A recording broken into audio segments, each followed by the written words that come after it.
You know, bees are dying too. Yeah. Bees are dying from the heat. Is it the heat? Yep, they're evaporating, they ejaculate, and their whole body blows up. Is that real? Bring it up, Jamie. I'm gonna fucking do something in here today. Look at this.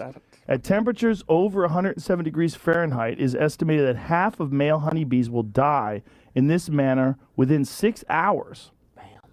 With more sensitive individuals dying after only 2 or 3 hours. The headline is the manner there. Oh, bees ejaculating themselves to death in heat waves. Fuck yeah, baby. Oh my God, Spring you're break, telling the baby. truth. I thought you were just Spring making break. shit So did up. I. Click on that.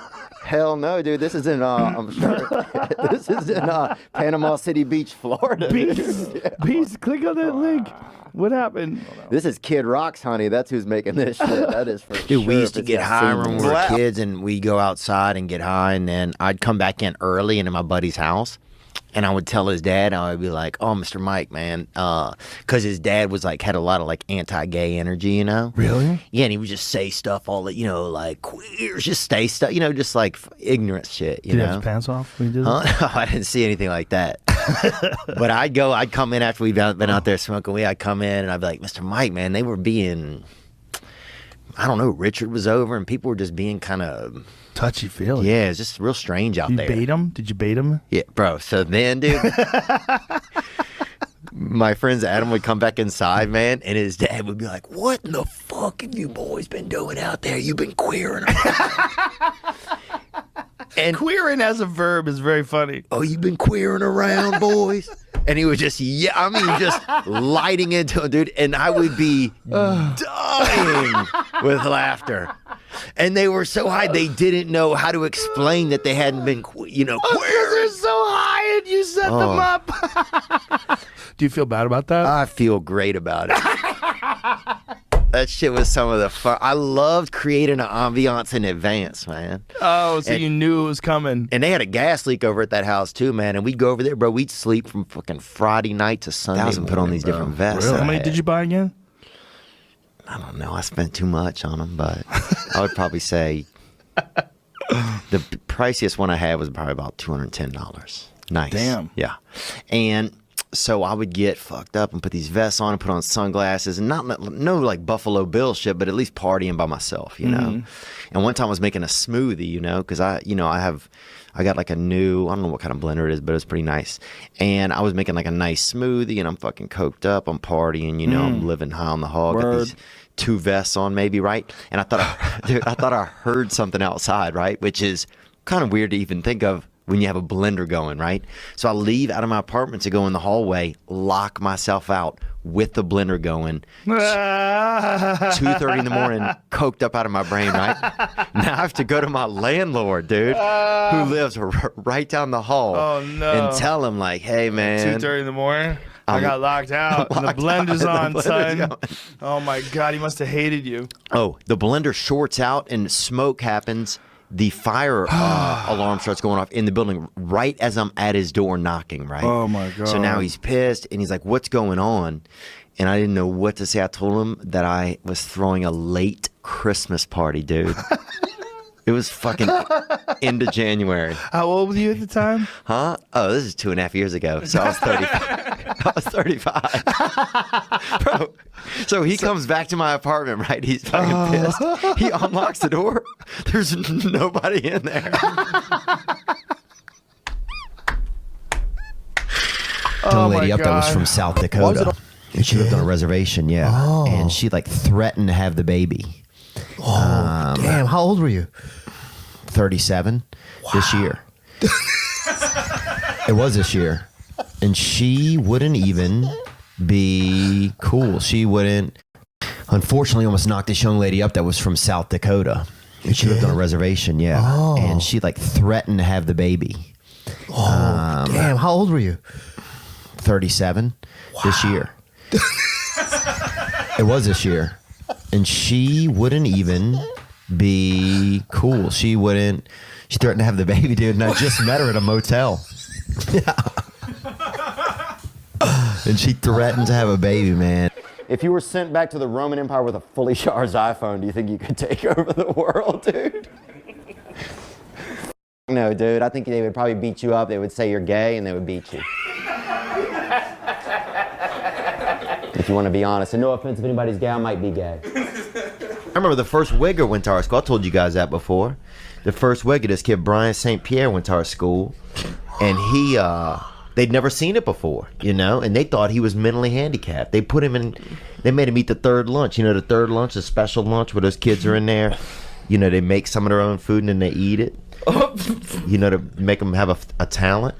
And and he was in there, dude, this Wigger. So you'd have like, you know, you have like kids who really had mental illnesses and, you know, everything, all the DS and everything. And then you'd have fucking Brian St. Pierre wearing a Charlotte Hornets pullover, dribbling an invisible basketball all day, bro. Just posting up mental kids in the lunch line, bro. They'd never seen it. They thought he was mentally handicapped just because he wanted to, you know, play with the brothers. And then like a quart, like an eighth of an ounce in his chest plate, bro. You can't even make a wish on their bones, you know? There's nothing in there. Where do you get all those hamsters from? That's it. Well, they breed them in our town. I used to work for this group. They used to sell tattooed hamsters and guinea pigs after, They tattoo them? yeah, they used to brand them with concerts and raves. They would say it's tattooed just to make people not be as sad about it. But it was a brand, bro. A brand, bro. Of what? With like heat and ink, bro. For what? Like, what did it say? 311, Green Day, anything like of different bands that were coming to town. Toadies. That's Swear to fucked God, up. bro. Toadies, Acid Bath. Who else? Raves. Whatever, bro. We used to truck these hamps into the city and fucking vend them, bro. We did, man. Because there wasn't much work in our town, dude. You know, you had to get what you could get, and they had a man that bred hamsters, and then they had to do the tattoos, and they fucking met up, and that was a merger. That's big business, you know. And they started A merger? they started doing it. Man, I got me some 300 mouse in my house and shit. And some other guy's like, you know what, man? I'm a pretty good tattoo artist. That's Louisiana. And that's it. A merger is formed. Girl in our town, we locked this big girl one time. We ate some acid, and we locked this big girl into a room at this party, and we kept going in there with fucking pots of fucking warm water, fucking pouring it on her. I feel bad. I feel horrible, dude. I didn't look. We was kids, and we were on acid, dude. And then, bro, You can't tell me this story when I'm straight. You gotta tell me on mushrooms. You locked the girl. I just remembered. How old were you? I just remembered How old it. were you? Probably 16. Oh, that's terrible. I know, but here's the thing. Let's say I was 14. That way it makes it sound not as bad, bro. But look, You were 8. No, she ate acid with us, bro.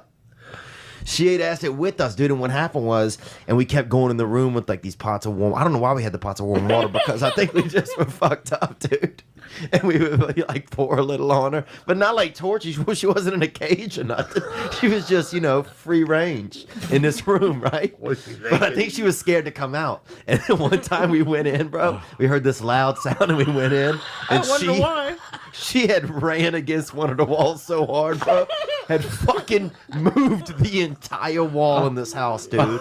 Huge girl, about 240 pounds. Beautiful girl, too. The most beautiful, biggest girl that I've ever known. Oh my God. Beautiful girl. Beautiful hair, beautiful face. Just large and beautiful. But she fucking... I would just pull it down. Yeah, flip the top. There you go. And then pull that down. There you go. How would you not know whether or not you've smoked a cigar? Well, I used to work at this business company. I worked at this insurance company. I did paperwork, not paperwork, but I like mailed papers for them. And like mailings, I guess. I guess that's paperwork. Yeah. And the man had a lot of nice cigars in there. And you may or may not have smoked one. I feel like he tried to teach me one time. Oh, I feel my heart shutting. Is that always like it is? No, your heart doesn't shut. My shit's fucking. I think it's the smell Nostril control. hairs off. We just Oh, tried. man. It felt like somebody was fucking playing Legend of Zelda in my lungs, bro. This shit was fucking really.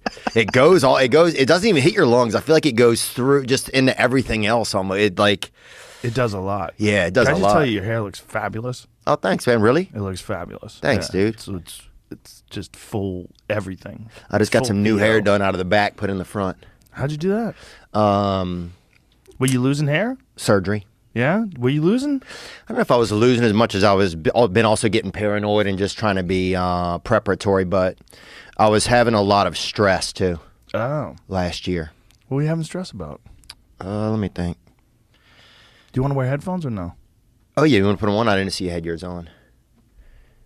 I feel like I'm alone here in headphone land. Yeah, it is weird, Oh, huh? now you're back. It's like when you put a condom on and then the other person's just still looking at their phone. You're like, oh, this is weird. And the person, I mean, is a woman too. Jesus Christ, you gotta tell everybody, huh? Well, I'm just saying, bro. I'm just saying. I just had I had a trainer the other day, and it was a gay trainer, right? And he had a purse with him the whole time. And it just... What's the difference between a purse and a large shoulder bag?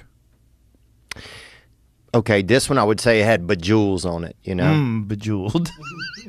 So it had, yeah, you know, it looked like somebody had... it looked like something you'd find in Egypt, you know, if you were digging. It was bedazzled. If you were digging in a men's locker room, it looked like something you'd find in Egypt, baby. You know what I'm talking about, baby. The purse thing is funny, right? Because it's like purely a woman's accoutrement. And it has always been that way. But like, why? Like backpacks, guys can wear backpacks. Guys can have gym bags. Guys can have all kinds of bags. Yeah. But not a purse. But meanwhile, guys generally carry more shit than women do, right? I guess not. Women carry makeup and stuff. And guys have their nuts too, which is in a little bag, kind of. You know what I'm saying? Good point. So it's almost like your dick has like a little purse, but or like a hand